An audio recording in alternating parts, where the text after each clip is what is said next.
Hi students, I'm Dr. Bhavna. In this lecture, we are going to continue with the topic that is called as ecology. So already in the last class, we have started with ecology and we are continuing the topic called as biodiversity and its conservation. So already in the last class, we have started with what is biodiversity, by whom it was coined. Like biodiversity was given by Edward Wilson, a famous scientist. Then we have discussed what are how many species each are present. Like I told you, 20,000, 2,000, 25,000, 28,000 species of fishes. Those all we have discussed. Then later we have entered into an important topic that is called as patterns of biodiversity. So already see, don't get so much confused. We are in ecology chapter. We already have done with organisms and its population. Then next we have continued with ecosystem. In ecology only second part is ecosystem. And the third topic here comes as like biodiversity and its conservation. So we have started with the third subtopic. Still only one topic is left over. After this biodiversity and conservation, only fourth environmental issues, that chapter is left over. With that we will complete the total unit of ecology. From this ecology only 8 to 9 marks questions will come. In second year topic, this is the most important topic that is very much essential for all of you, because so many NEET questions will be asked based on this one. So already we have started with that. Then later we are continuing with the patterns of biodiversity. So when we have started with patterns of biodiversity,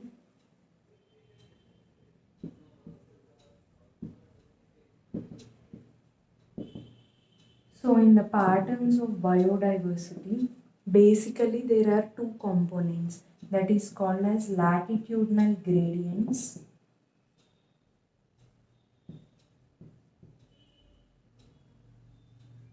as well as second one is species area relationship.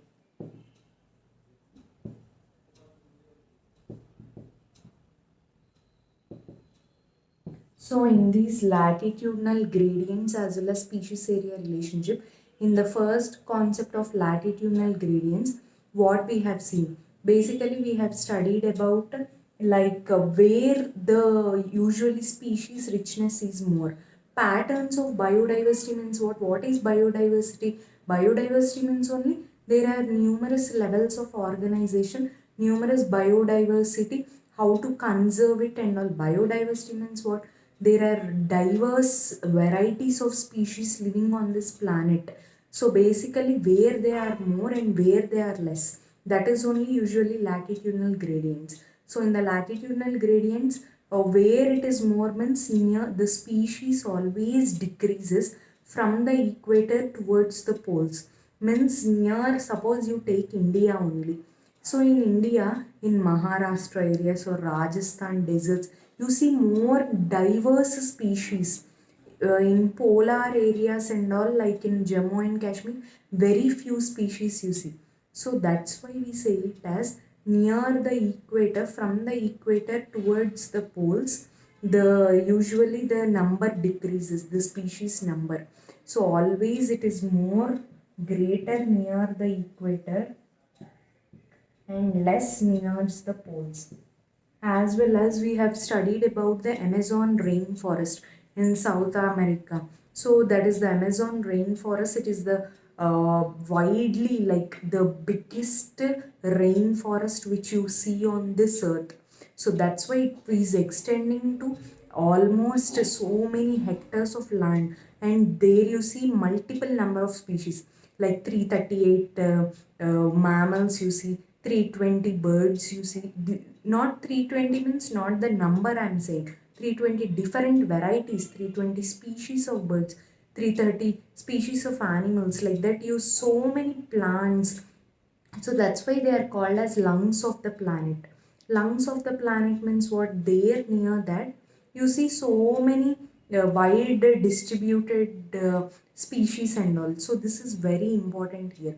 So that's why Amazon rainforests are called as lungs of the planet, and they are widely distributed on this earth surface. and they are called because most of the oxygen, everyone will believe that most of the oxygen is produced from these forests only.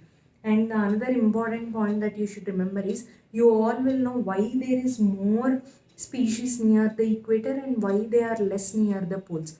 So near the equator, why there are more number of species near the equator? Because there are three main reasons. That is sunlight, the first reason. Near Rajasthan deserts and all, you see so much of sunlight. So more species can survive there, more plants can grow there. So that's why the first point, why we see near the equator, why more number of species is sunlight. The second main reason why you see more number of species is they are less seasonal. Means so many seasonal variations you don't see basically. Numerous seasonal variations are not seen here. See, like suppose high summer, high winter, all so much variations you don't see near the equator. Very minimal you see. So that's why they are less seasonal, more amount of sunlight. As well as another important point is they are subjected to less glaciations in the past. Less glaciations in the past means what? Suppose polar ice caps, numerous polar ice caps will be there. If they are broken down in their, that is called as glaciation. Suppose you see in Titanic movie and all. So many polar ice caps will be there. They are broken down. In Titanic, they show like ship, but normally they'll be broken down, and so much volcanoes will be there. Lava will be produced. So that all is not there near the equator. Usually near the poles, usually more glaciations have taken because they are cooler areas. Suppose Jammu and Kashmir is very cool, or you see Rajasthan is very cool. Jammu and Kashmir is very cool. So frequent glaciations you see in the past. So that is about that. So two important things that you should remember is more amount of sunlight, they are less seasonal, and they are frequently associated with less glaciations in the past. So the another important point that you should remember is, so here near the equator means what are the regions they are called as? Now we have discussed all these points. What are those areas called as? So they are called as tropical areas. Tropical. Now, temperate is totally opposite. What is temperate areas means what? The Jammu and Kashmir, the cool areas. So sunlight will be very minimal here. They are more seasonal means winter you see high or summer you see very high. Then they are associated with frequent glaciations in the past. So basically all this is happening basically. So this is associated with more amount of sunlight, less seasonal and less glaciations. In the temperate areas, these three you don't find. So this is about the major patterns of biodiversity that are associated with latitudinal gradients. Latitudes means what? Near the equator towards the pole, 22 degrees north, east, like that you say. So this is about that. So first topic of patterns of biodiversity is done. Nothing to be remembered, only two important points you should remember here.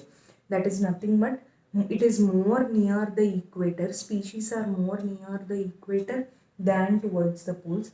Then maximum where you see it is in tropical areas. Maximum species you see. What are the reasons why you find more in tropical areas is that is because of sunlight, they are less seasonal and they are associated with less glaciations in the past. As well as next we are talking about the another pattern of biodiversity, that is nothing but species area relationship. So when we are talking about the species area relationship, I'll tell you in an easy manner how you should remember this.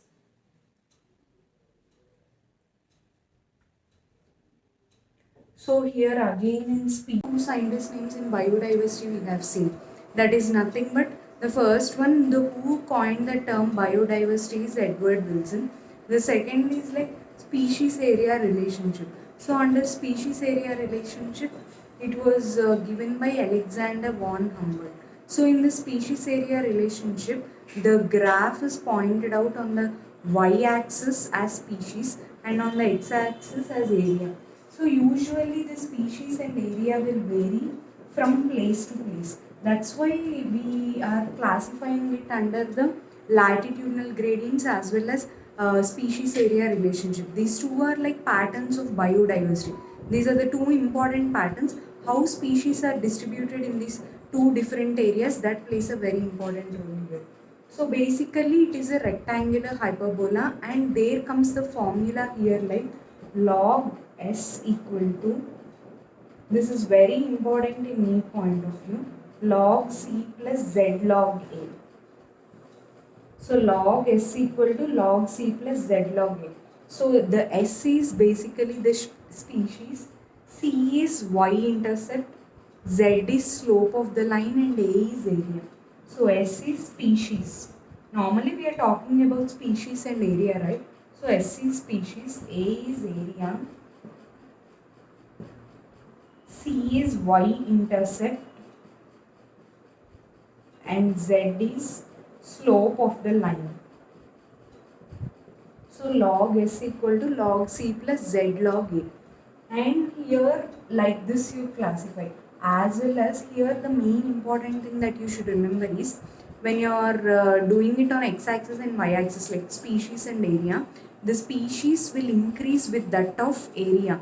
Like the area when it is vastly spread, more species you see there. And these species also will increase with increasing area, but they will increase only up to a limit. After a limit, they will stop increasing. So that is the important point that you should remember. So log s equal to log c plus z log a. And you can give another term also like s equal to CAZ. S equal to CA to the apostrophe z you give, and log s equal to log c plus z log a. So this is basically the species area relationship. Basically this z will only vary from place to place because z is the slope of line, and you are classifying it under rectangular hyperbola because these species are increasing with that of area, and they are increasing only up to a limit. After that they are not exceeding. So these are the two main patterns of biodiversity which you see here in this species area relationship as well as latitudinal gradients.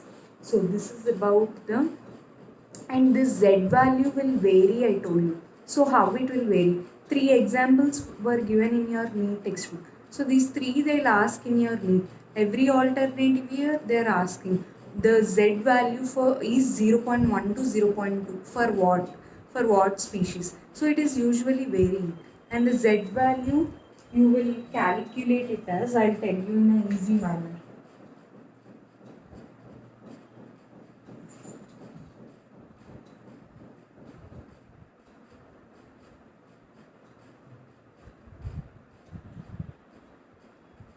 So here z equal to normal z value is 0.1 to 0.2, and for larger areas, this is for all areas you are calculating. For larger areas it is usually 0.6 to 1.2. Normal z value if they ask, you will say 0.1 to 0.2. For larger areas if they are asking, it is 0.6 to 1.2. Then for fungivorous birds as well as insects. Fungivorous birds means which eat seeds and all. So they are called like that. So here the pattern is 1.15. So usually it is basically varying. So these are the two patterns of biodiversity. Till now what we have discussed, there are multiple varieties of biodiversity which you find on the earth.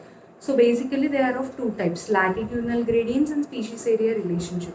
Under latitudinal gradients, you are saying it as from the equator towards the poles. It is usually decreasing from equator towards the pole. The species richness is decreasing. And it is near the poles, it is very less. Why is it changes taking place like this? There are three main reasons. Like their light is more commonly seen in tropical areas, as well as there is less glaciations in the past. So these are the two important factors which play an important role why near the equator more species are seen. Then again in the second part of view, species area relationship when we have calculated, it is usually 0.1 to 0.2 and it was given by Alexander von Humboldt. So he says that species will increase with that of area but only up to a limit.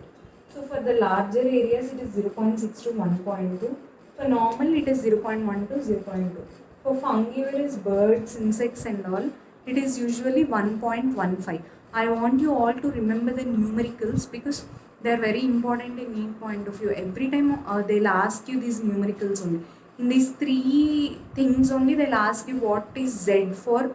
They'll ask you like 0.6 to 1.2 for what? For larger areas or for smaller areas.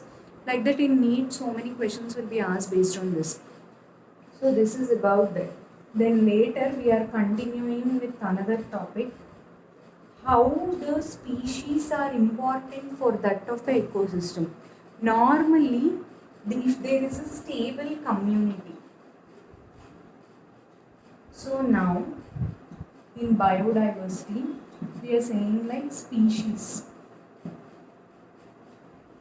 How species play an important role for that of ecosystem. So in this how species play an important role for that of ecosystem, in that basically we are saying how species are very important. Suppose if you maintain a stable community, means for a stable community exclusively, the species transformation should not vary from place to place. Means if small changes like any seasonal variations or something or any climatic changes takes place, the species number should remain constant. They should not vary. Suppose the Siberian birds will come from other areas to the Rajasthan for their survival. So basically, here the species are varying when there are seasonal variations. So that is not a stable community which we are talking about. So if there is a stable community, then we should say that the species area relationship should be very much constant for that. And that then only you can call it as a stable community. So a famous scientist called as Stillman,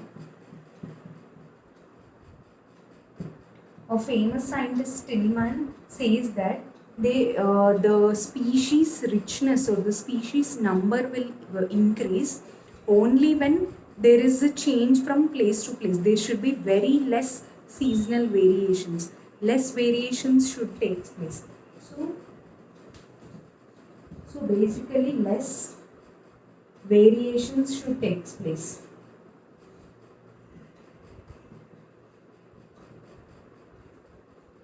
Less variations should take place basically. So then only it is considered under a stable community. The another famous scientist called as Paul Ehrlich. So till now 4 scientists. I want you to remember the scientist names because the first one is biodiversity Edward Wilson.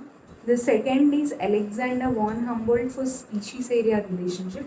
Third is Stillman, who says that there are less variations, yearly variations when there is species diversity when it is changing from place to place. Then a famous scientist called as Paul Ehrlich, he says about the revert hypothesis. Revert hypothesis. He gave an example. Suppose if you take a flight, so there are numerous rivets. They are arranged in an order like seats you say. So when he's comparing with that of ecosystem, numerous rivets will be there, numerous. So when rivets are arranged, if each one passenger will sit in a rivet, whenever one passenger will take out the seat, means he's classifying a flight as an ecosystem, numerous rivets as species, and people as you see the passengers. So when the passengers are taking out each rivet and going home, the plane cannot survive, right? Like that only, if the species are removed like each species are removed, like that of rivet hypothesis, then the ecosystem cannot survive, because everything is arranged in an ecosystem. If one species is missing also, there is a thing that is not contributing to that of ecosystem. So basically they are classifying it as species richness. So species richness will not vary from place to place, and it should not vary also, because for a stable community always the species will remain constant. If there is some disturbance in that of ecosystem, slowly if one species is missing, there is no problem. But if many species are missing, each person will over exploit. If Because numerous examples were given like that for over exploitation. We humans, for our resources, we are over exploiting the nature. So when we are over exploiting the nature cannot give us the all the benefits which are very much required for us. So basically again it is a separate topic, like narrow utilitarians, broadly utilizing for the environment, as well as ethical. There are three different types. We will see that in the next class. But for now you should understand that for if species are very much important, as well as they should be not varying from place to place. So this was clearly depicted by two famous scientists called as Tillman as well as Paul Ehrlich. So Tillman told that there are less variations which were taking in the past, and Paul Ehrlich is like rivet hypothesis. Numerous seeds were arranged like that. I gave an example of a flight. Like that, the another example which was given was for that of ecosystem. If species are removed, the ecosystem only will collapse. So this is about the main important thing, how species are important for that of ecosystem. Next we are going to continue with what is loss of biodiversity. How is it taking place? So normally the loss of biodiversity. Loss of biodiversity means what? Numerous species are getting extinct in this biodiversity. Numerous species are not able to survive in this environment. So when the numerous species are not able to survive in this environment, the species extinction is more in number. So the most common examples of animals which became extinct are dodo, which is got extinct in Mauritius. Then another is stellar sea cow. It is belonging to Russia. Whichever I am writing in the brackets, like they are like belonging to that area. Suppose dodo is for Mauritius, then stellar sea cow is for Russia, then Bali, Javan, Caspa. These are important NEET questions. Bali, Javan, Caspa are the species which became extinct in for which animal? Like lion, tiger, like that. These are the species which are belonging to that of tiger. So Bali, Javan, Caspa. Dodo is Mauritius, Stella sea cow is Russia, Bali, Javan, Caspan is for tiger. Then the another famous is Thylacine for Australia. It is belonging to Australia.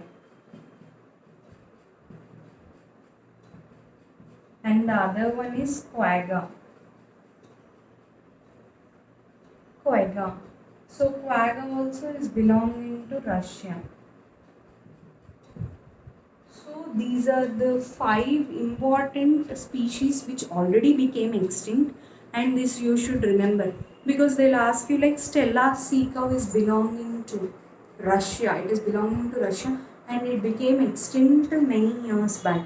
As well as Thylacine is for Australia. Thylacine, this you should remember 2 or 3 times. You should revise so that time only you can remember. So dodo is for Mauritius, Stella sea cow is for Russia, Bali, Javan, Caspon, they'll ask you they belonging to which species, like tiger. Then quagga is for Russia. Then thylacine is for Australia. So these are the five important species that you should remember. Dodomenes moritus you should remember. Stellasica, Russia. And thylacine is for Australia. These are four species of tiger. These already became extinct. So numerous Amazon rainforest, I told you, they are called as lungs of the planet. So in this Amazon rainforest also, numerous species started becoming extinct. So basically they cover so much of area, right? Amazon rainforest. But there also they are cultivating numerous plants like soya beans and all they are cultivating. So what is happening? All it is getting habitat loss is more, like species are getting extinct in number. So habitat loss and fragmentation is more in number, as well as there is over exploitation which is seen in Amazon rainforest. So with that only we are continuing the topic called as evil quartet. What is evil quartet? Evil quartet means the four important things biodiversity loss is taking place. Because of these four things, so much of biodiversity is lost. That is, the first one is habitat loss and fragmentation.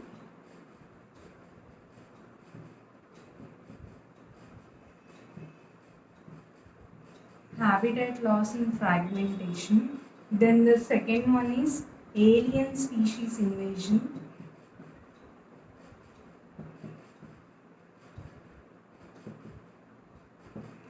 The third is overexploitation.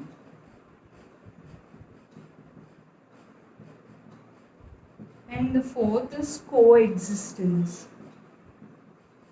So in these four, this is called as evil quartet.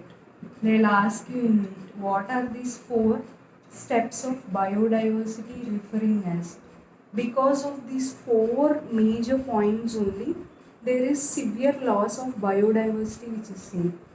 So habitat loss means so much of they have given in your NEET textbook regarding the example of Amazon rainforest only. So in this Amazon rainforest, what is happening? They usually cover 14% of the land's surface, but now they are covering only 6%. Why? Because so many soya beans and all they are cultivating, and they are decreasing the oxygen levels which they are giving, as well as the species diversity also is getting decreased. So this they have given for habitat loss and fragmentation. An important NEET question that you should remember here is, for the habitat loss as well as fragmentation, the most important step where more of species extinction is taking place, then it is habitat loss and fragmentation. In these four steps, the main step is habitat loss and fragmentation. Then alien species invasion. Alien species invasion means numerous alien species are coming into this means see, when you are introducing from other area to one area, alien species you say, when you are introducing from other area to one area, if they are not belonging to that area, and if you are introducing from other area, then you call it as alien. So when they are introduced into the other environment, they are getting extinct. The species which are inborn in that area, these are getting extinct due to introduction of alien species. So here again the loss of biodiversity is taking place. The third important is over exploitation. So in this over exploitation also, numerous they are numerous species are getting extinct, like Stella sea cow, passenger pigeons. They all are getting extinct due to over exploitation by humans for food resources as well as for the shelter. So this is under over exploitation. The fourth step is coexistence. Suppose the host as well as the parasite will live together. If the host is getting extinct, obviously the parasite also will get extinct.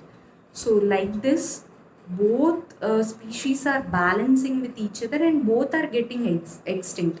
So this is called as co-extinction. You can say it is co-extinction. When they are coexisting, they are turning into co-extinction. So these are the four things which are associated with loss of biodiversity. About each one with examples, again we will see in the next class. Okay.